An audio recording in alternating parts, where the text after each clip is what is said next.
തലയിൽ തട്ട് ഊരിയിട്ട് പോലീസുകാർ എന്നെ കൊണ്ട് അത് തലയിൽ തട്ടിടാതെ രാത്രി 12 മണി വരെ സ്റ്റേഷനിൽ നിന്ന ആളാണ്. 2 കൊല്ലം കഴിഞ്ഞ് നടക്കാൻ തുടങ്ങിയിട്ട് കേസിന് ഇങ്ങനെ പോകും വരാ. ഇതന്നെ ഒരു പണി. സമരത്തിന് വേണ്ടിയിട്ടോ കേസിന് വേണ്ടിയിട്ടോ വന്നതല്ല. നമ്മൾ പ്രതിഷേധം കാണാൻ വേണ്ടി പോയിട്ടുള്ള ആൾക്കാരാണ് ഇവിടെ ഇരിക്കുന്ന ഭൂരിഭാഗം സ്ത്രീകൾ. വലിയ ബുദ്ധിമുട്ടാണ്. എൻ്റെ വീട്ടിൽ ഞാൻ രാവിലെ വന്ന എൻ്റെ വീട്ടിൽ ഞാൻ ഒറ്റ വീട് പൂട്ടി വന്നു. ഇനി പോയിട്ട് എനിക്ക് വീട്ടുപണി എടുക്കണം. ഭർത്താവും മകനൊക്കെ വരൂ. ഈ കേസിൽ ഇന്നൊക്കെ പിടിച്ചു കൊണ്ടേ തലയിൽ തട്ട് ഊരിയിട്ട് പോലീസുകാർ എന്നെ കൊണ്ട് അത് തലയിൽ തട്ടിടാതെ രാത്രി 12 മണി വരെ സ്റ്റേഷനിൽ നിന്ന ആളാണ്.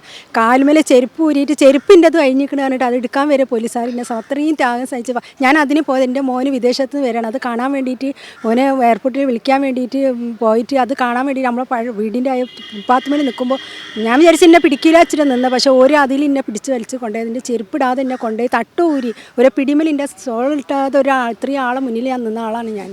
ഇപ്പം എൻ്റെ വീട് പൂട്ടിയിട്ടാണ് ഞാൻ വന്നത്. പോയിട്ട് വേണം എനിക്ക് വീടിൻ്റെ എല്ലാ പണി എടുക്കാൻ. വളരെ ബുദ്ധിമുട്ട്. ഇനി നോമ്പിലേക്കാണ് വെച്ചത്. അപ്പോൾ നമ്മൾ കേസൊന്ന് പിൻവലിച്ച് തരണം. നിഷേധം ഉണ്ടായി. നല്ല ഭൂരിപക്ഷത്തിൽ നമ്മൾ ഈ നിശാനെ ജയിപ്പിച്ചത് അതുകൊണ്ടാണ്. ആ ഭാഗത്ത് എല്ലാവരും മാറി. മാർക്സിസ്റ്റ് പാർട്ടിയാണ്, DLFൻ്റെ ആൾക്കാരാണ് നമ്മളെ ഉപദ്രവിച്ചത്. അപ്പോൾ ഇനിയിപ്പോൾ നമ്മൾ പ്രതീക്ഷിക്കുന്നത് നമുക്ക് എല്ലാ ഇതും നമ്മളെ ഭാഗത്തുനിന്ന് ഉണ്ടാവും. പക്ഷേ ഈ കേസ് വേഗം പിൻവലിക്കണം. പിന്നാലെ കുറേ 2 കൊല്ലം കഴിഞ്ഞ് നടക്കാൻ തുടങ്ങിയിട്ട് കേസിന് ഇങ്ങനെ പോകും വരാ. ഇതന്നെ ഒരു പണി. കേസിനൊരു പരിഹാരവും ഇതുവരെ കണ്ടിട്ടില്ല. അപ്പോൾ നമുക്ക് പുതിയ കൗൺസിലർ വന്നതുകൊണ്ടിട്ട് നമ്മൾ കേസ് എന്തായാലും പിൻവലിക്കണം. അപ്പോൾ നമുക്ക് പുതിയ വണ്ടി ഏൽപ്പിച്ചിട്ടാണ് നമ്മൾ പോയത്. അല്ലെങ്കിൽ നമ്മളെ കൈമൊന്ന് പൈസ എടുത്തിട്ട് ഓട്ടോ വിളിച്ചാണ് നമ്മൾ പോക്ക്. ഇപ്പോൾ നമുക്കിപ്പോൾ ഫാലൂദ കിട്ടി, ഐസ്ക്രീം കിട്ടിയൊക്കെ പുതിയ കൗൺസിലർ വന്നതുകൊണ്ട് ഇതൊക്കെ നമുക്ക് കിട്ടി. അവൻ ക്ഷീണം പറ്റിയിട്ടില്ല ഏതായാലും.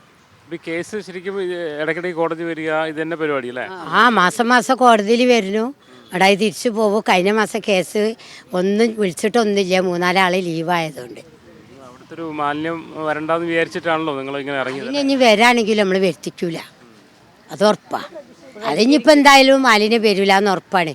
നമ്മളെ കൗൺസിലറല്ലേ ഇനിയുള്ളത്, നമ്മളെ കൈമലല്ലേ പറഞ്ഞു. അപ്പം ഞാൻ എന്തായാലും വരില്ല, അത് ഉറപ്പാണ്. കേസും പ്രതിക്കാർ കോടതിയിലേക്ക് വരുമ്പോൾ ഒരു ബേജാറും കാര്യമൊന്നുമില്ലേ? വലിയ ഒരു ബേജാറും കാര്യമില്ല. നമുക്ക് ബേജാറുണ്ട്. ആദ്യമായിട്ടാണ് ജീവിതത്തിൽ കോടതി കയറുന്നത്. അപ്പോൾ നമ്മളെ നാടിന് വേണ്ടിയിട്ട് നമ്മൾ പ്രതികരിച്ചാണ്. അപ്പോൾ ഇഞ്ഞും അങ്ങനെ വന്നാൽ നമ്മളിഞ്ഞും അതിനുള്ള പ്രതികരിക്കും, അത് ഉറപ്പ് തന്നെയാണ്. നമ്മളെ കൗൺസിലർ വന്നതിനെ കൊണ്ടാണ് നമുക്കിപ്പോൾ ഒത്തിരി ഇതായത്. നമ്മളെ പിടിച്ച് വലിച്ചിതാക്കിയിട്ട് നമ്മൾക്കൊക്കെ പ്രായമായില്ലേ, നമ്മളെ പിടിച്ച് വലിച്ചിട്ടിട്ട് കാലും ഇതൊക്കെ വേദനയും വരുത്തൊക്കെ ആയിട്ട് നിൽക്കുകയാണ്.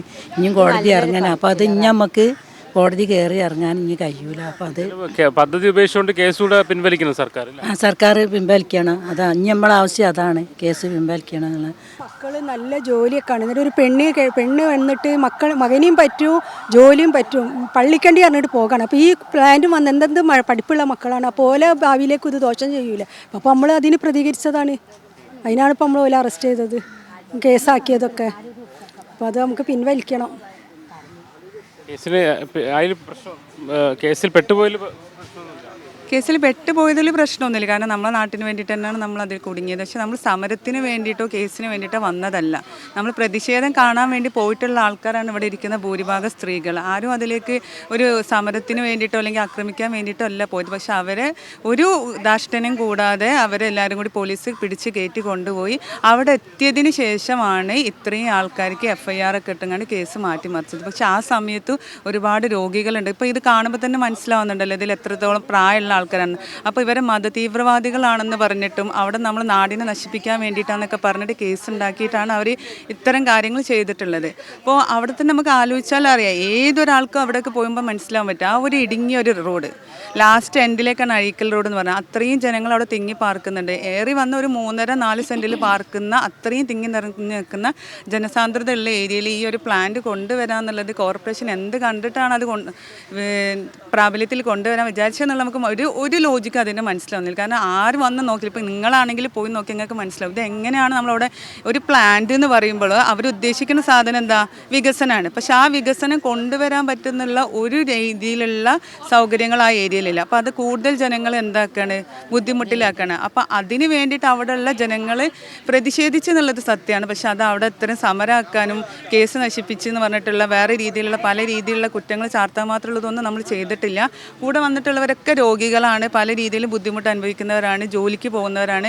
അപ്പോൾ ഈ ഇടയ്ക്കിടയ്ക്കുള്ള കേസുകൾ കാരണം അല്ലെങ്കിൽ നമ്മൾ വിളിപ്പിക്കുമ്പോൾ നമ്മൾ ബുദ്ധിമുട്ടുകൾ ഒരുപാട് കൂടുതലാണ്. ജോലി ക്യാൻസൽ ചെയ്തിട്ട് വരണം, ചിലപ്പോൾ വീട്ടിൽ ഭാര്യയും ഭർത്താക്കന്മാരും രണ്ടുപേരും ആ ജോലി ക്യാൻസൽ ചെയ്താണ്, ചിലപ്പോൾ ചെറിയ കുട്ടികളുണ്ട്. അപ്പോൾ അവരൊക്കെ നമ്മൾ കൈകാര്യം ചെയ്യുന്ന രീതി കുറച്ച് ബുദ്ധിമുട്ടുള്ളതാണ്. അപ്പോൾ എത്രയും പെട്ടെന്ന് ഈ കേസ് പിൻവലിക്കണം എന്നുള്ളതാണ് പറയാനുള്ളത്. അതന്നെ, കേസ് പിൻവലിക്കണം. എത്രയും പെട്ടെന്ന് പിൻവലിച്ചാൽ ഇനിയിപ്പോൾ അടുത്ത നോൻപിലേക്കാണ് നമ്മൾ അടുത്ത കേസ് വരുന്നത്. അപ്പോൾ ആ ഒരു ബുദ്ധിമുട്ട് ഇപ്പം തന്നെ ഉണ്ട്, ടെൻഷനും കാര്യങ്ങളും ഉണ്ട്. ഇനി എങ്ങനെയാണ് മക്കളൊക്കെ വീട്ടിലൊക്കെ ആക്കിയിട്ട് വരണമല്ലോ എന്നുള്ളൊരു ടെൻഷനും ഉണ്ട്.